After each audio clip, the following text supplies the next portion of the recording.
Kuita pano paplatform yedu yatinosapota mazuva nezuva. Nhasi ndiri kuChingwe mamedium density. Chingwe inzvimbo iri kuPenalonga. Penalonga inzvimbo iri muno muMamutare. Ndina mama wandinawo nemhuri iri pakuchema. Ndichada kuti vangonditsanangurira kuti chii chaita kuti tisvike pano. Zuva ranhasi vanhu vari kutoungana panguva yakadai so, vanhu vari kuchema hama yavo yakarasikirwa, but haina kurasikirwa nenzira yakanaka. Saka ndina mama kana kuti mudzimai wavo muchakumbira watitsanangurire kuti chii chatisvitsa panguva ino. Makadinei mama? Chakumbira mungonditsanangurira kuti chii chaita kuti tizosvika panapa. Ndagara kuChingwe medium. Rakanetana nemurume nezuro manheru kuma8 akauya pamba ndobva asvika achita violence. Akatanga kurova inini mukuru wacho bcause akatora tiri 2 pane munhu 1. Saka asvika kumba akangosvika achindibvunza mubvunzo kuti zvoni inini mambonitora sani pana pamba. Ndobva ndapindura ndikati baba panaka. Ndobva ati hasandizvo, mabatira muronda sandiwo. Ndati aina ndichazivi kuti uda kubatwa sei because titonga kubata semabatira atinongokuita. Ndobva akauya kusukanda ndire ndobva atanga kujamba jamba chiri muda kundiuraya here nini. Ndati uraurayiwa nani? Saka ndaitobika. Ndobva ndatotanga kuita nezvanhu zvandaitoita zvokubika. Ndakutopakura sadza ndotonzi tombama. Ndiroverei? Zvikanzi ndinoda kutokurova, rufu rwangu ndoratosvika nhasi. Bakati kana uda kufa zvechingofa ungosiyana neni. Haundirove. Ndobva akandirova ufichi anga nenyaya dzake dzomwe mukadzi akaroora ariko kuChingwe. Ndobva anomubvisira mari. Saka isi asingatozvizivi pesapa. Saka tikatozozvinzwawo nevanhu netotizoti musi wa31 akafona achifonera usiku munin'ina wangu. Ndobva ati achida mutaura naye kuti makurukota egurejo. Saka akabva akangamwa kuti ane nyaya dzake dzaari kutaura dzemukadzi achiti zvoni ndashungurudzwa nemukadzi. Ufichi mukadzi uyo angamubata nechikomba ari mumba. Ndashungurudzwa nemukadzi. Saka ndoda kuti izvozvo ndotsvaga mari yangu hafu. Pandatsvaga mari yangu hafu ndobva ndadzokera pana tezvara wangu kuChipinge. Ndobva ndatonovaudza kuti ndini uya akazoroora October. Saka ndadzoka nekamusaridzwa aka. Saka ini ndo pandakamupindura ndikati bakari nyaya dzako dzese tinadzo. Vaya singazivi une mukadzi wako ari kuChingwe. Izvezvi zvanga nenhumbu izvezvi zvatoi nemwana mukomana wakanomubvisira enda ane 10 years ndiri munomba. Kumbakoto kanisa tsvakirai kuno chete. Hauna kana chawakamutomboendesa. Saka iye mai zvakamunetsa kuti ndozviziva sei ndakangonyarara ndakagara naye mumba. Ndobva atanga futi zvekundirova. Atanga kundirova ndobva akabuda. Asvika kuno kumunin'ina wangu kuno. Ufichi akatotanga tondibuditsira banga datondibaya pasaidha. Ndobva ndaita uyu. Ndakati ngoita zvivindi. Ndaita zvivindi ndobva ndaita zvekuskrima. Ndichitika uda kundiuraya chindiuraya. Alright, because wakatondiuraya upenyu hwangu inini wakatotora munin'ina wangu.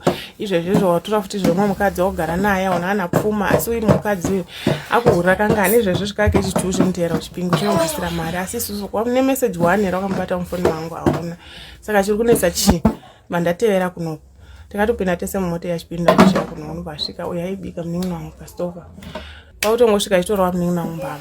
Achimurova mbama paya ndoti undiroverei bakalosi. Ndopakati wakataurira chii kuna maikareji kuti izvoni une audio nayo yandakaiya wakandirekodha musi wa31. Maikalosi akati saka undirovera chokwadi here svika usati watanga. Ndobva atanga kuvarova. Saka akavabatira sturi yakagarwa nayo. Ndobva ndaibata sturi iyayi. Ndobva abuda panze apo. Ndobva atora mbaura. Ndobva atema apa pemazino. Saka 2 mazino akatodonha nezuro. Iye ndobva atoenda kumota kwake ndobva anotora saineti yake. Ndobva amwa. Akatozoya apa ichoti saineti ndamwa.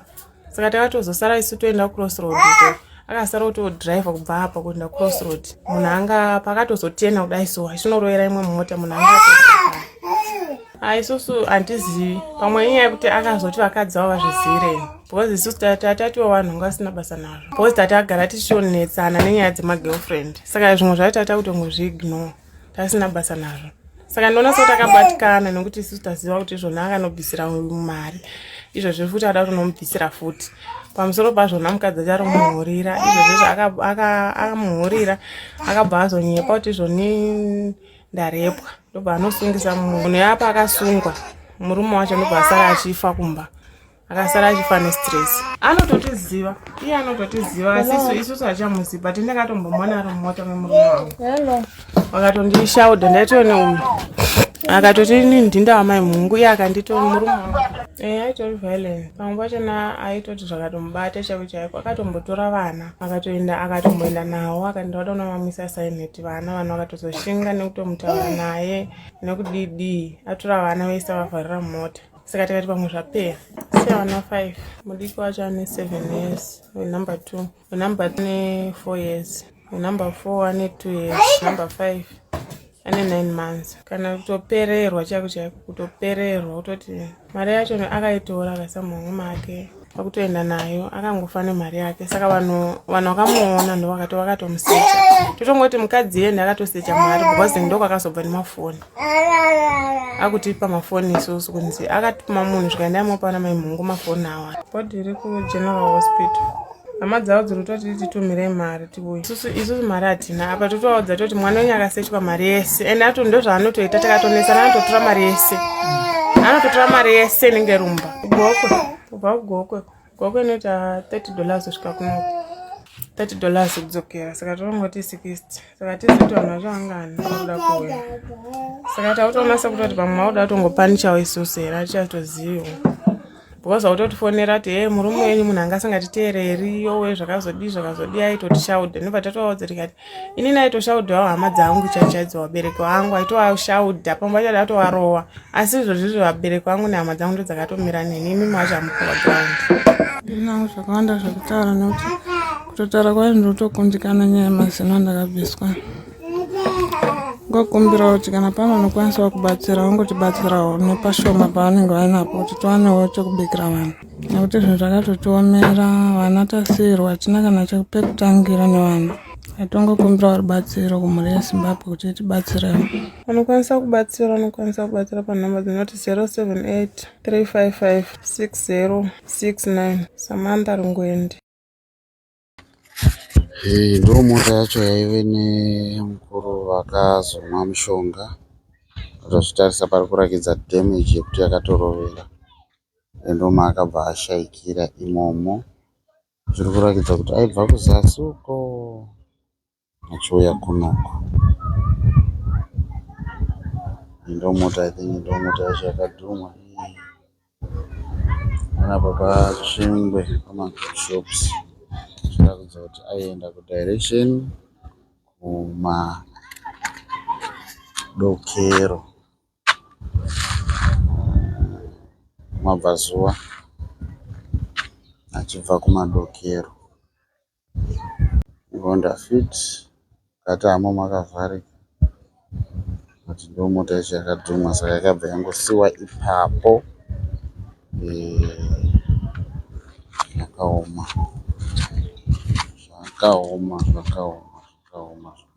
zvakaitika munzvimbo yeChingwe.